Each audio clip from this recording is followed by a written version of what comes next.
Baik, sebelumnya Assalamualaikum warahmatullahi wabarakatuh. Perkenalkan, saya Latifah Cahya Pertiwi, NIM 202111352. Di sini saya akan menjelaskan sedikit terkait wakaf sebagai instrumen investasi publik.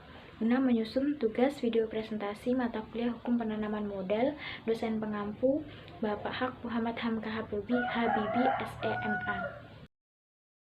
Baik, di sini saya akan membahas 5 sub. Yang pertama yaitu terkait pengertian wakaf dan nazir, lalu yang kedua terkait perkembangan konsep wakaf, lalu yang ketiga sekilas sejarah tentang wakaf, yang keempat tentang penggunaan wakaf dalam investasi, lalu yang kelima yaitu kelembagaan bank syariah sebagai nazir dalam pengembangan investasi wakaf. Baik, kita langsung saja ke bab yang pertama yaitu terkait pengertian wakaf dan nazir. Mulai bab yang pertama yaitu terkait pengertian wakaf dan nazir. Di sini wakaf sendiri berasal dari kata bahasa Arab waqafa yang berarti menahan atau berhenti di tempat.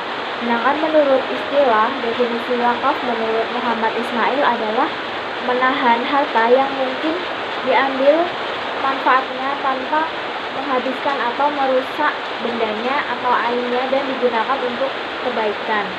Nah, dalam wakaf sendiri itu dikelompokkan menjadi 2 kategori, yaitu direct wakaf dan wakaf investasi.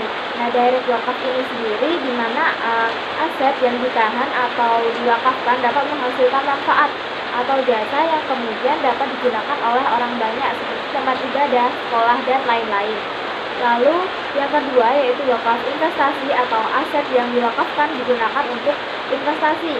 Wakaf aset ini dikembangkan untuk menghasilkan produk atau jasa yang dapat dijual untuk memperoleh pendapatan, di mana pendapatan tersebut kemudian akan digunakan untuk membangun fasilitas-fasilitas umum seperti masjid, sekolah, pusat kegiatan umat Islam, dan lain-lain.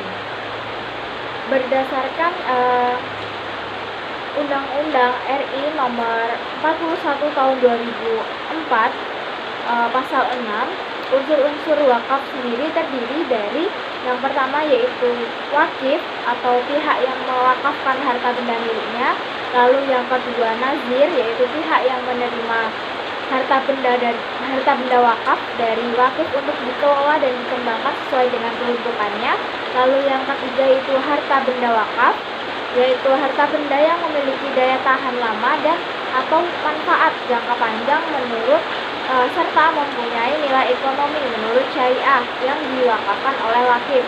Lalu yang keempat yaitu ikrar wakaf, di mana ikrar wakaf adalah pernyataan kehendak wakif yang diucapkan secara lisan atau tulisan kepada nazir untuk mewakafkan harta benda miliknya.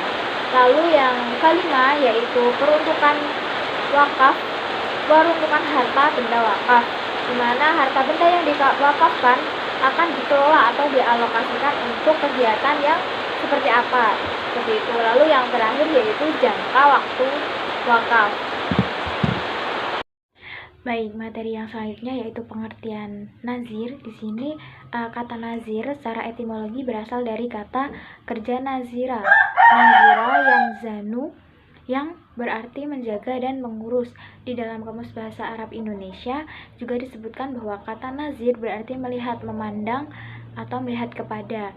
Lalu dalam fikih terminologi yang dimaksud dengan nazir adalah orang yang diserai kekuasaan dan kewajiban untuk mengurus dan memelihara harta wakaf. Jadi pengertian nazir menurut istilah adalah orang atau badan yang memegang amanat untuk memelihara dan mengurus harta wakaf dengan sebaik-baiknya dengan sesuai dengan wujud dan tujuan dari harta wakaf. Dengan demikian, nazir berarti orang yang berhak untuk bertindak atas harta wakaf, baik untuk mengurusnya, memelihara, dan mendistribusikan hasil wakaf kepada orang yang berhak menerimanya, ataupun mengerjakan segala sesuatu yang memungkinkan harta itu tumbuh dengan baik dan kekal. Nah, untuk syarat nazir sendiri itu ada 5. Yang pertama yaitu berakal, yang kedua dewasa, yang ketiga adil, yang keempat mampu atau cakap hukum, dan yang kelima Islam tentunya. Nazir sendiri terdapat 3 macam. Yang pertama, nazir berupa perorangan, yang kedua, nazir berupa organisasi, dan yang ketiga, nazir yang berupa badan hukum. Baik, materi yang selanjutnya yaitu yang kedua tentang perkembangan konsep wakaf. Langsung saja, praktik wakaf sudah cukup lama dikenal dan berkembang di masyarakat dunia, dan praktik wakaf ini dimulai sejak zaman Rasulullah yang pengelolaannya sangat sederhana. Wakaf mengalami perkembangan yang sangat pesat pada masa pemerintahan Harun al-Rasyid, di mana praktik pengelolaan wakaf produktif menunjukkan hasil yang positif. Pada masa keemasan, perkembangan wakaf terjadi pada abad ke-8 dan 9 Hijriah yang sudah mencakup berbagai macam aset wakaf seperti sekolah, masjid, dan sebagainya. Pembaruan dalam sistem perwakafan di Indonesia adalah berkembangnya wakaf produktif berjangka berupa uang. Wakaf dalam pandangan masyarakat awam umumnya dilakukan tanpa batas waktu tertentu atau dapat dikatakan untuk selama-lamanya dan hanya dimungkinkan terhadap tanah. Namun dalam Undang-Undang Wakaf Jo Peraturan Pemerintah Nomor 42 Tahun 2006 tentang pelaksanaan selanjutnya disingkat PP Nomor 42/2006 dimungkinkan dikembangkannya sistem wakaf secara berjangka atau dalam waktu tertentu dalam bentuk uang. Lanjut bab yang ketiga yaitu tentang sekilas sejarah tentang wakaf.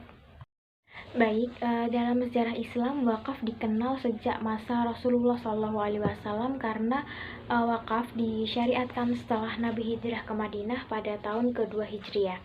Ada dua pendapat yang berkembang di kalangan para ahli jurisprudensi Islam atau fuqaha tentang siapa yang pertama kali melaksanakan syariat wakaf.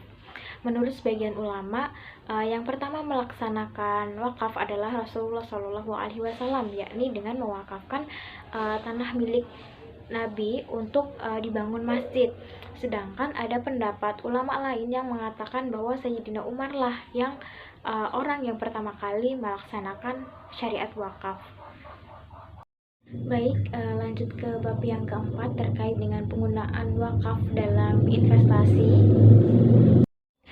Suku wakaf adalah investasi dana wakaf uang yang dikelola oleh negara dan imbalannya disalurkan oleh nazir atau pengelola dana dan kegiatan wakaf untuk membiayai program sosial dan pemberdayaan ekonomi umat.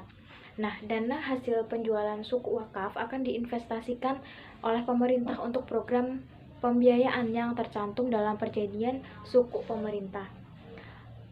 Pemerintah akan membayarkan imbal hasil investasi pembiayaan suku berupa kupon kepada nazir atau pengelola kegiatan wakaf untuk pembiayaan program atau kegiatan sosial dan penyaluran dana wakaf. Nah, misalnya untuk pelaksanaan program pembangunan dan pengembangan aset wakaf yang bersifat fisik seperti rumah sakit, klinik kesehatan, madrasah, pesantren, dan sarana prasarana sosial lainnya.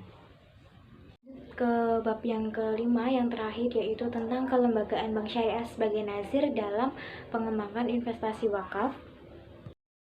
Pada dasarnya mendorong bank syariah untuk menjadi nazir nazir yang profesional. Pihak bank sebagai penerima titipan harta wakaf dapat menginvestasikan uang tersebut pada sektor-sektor usaha yang halal dan produktif sehingga dapat memperoleh keuntungan dan menghasilkan manfaat. Pihak bank sebagai nazir berhak mendapatkan imbalan maksimum 10% dari keuntungan yang diperoleh.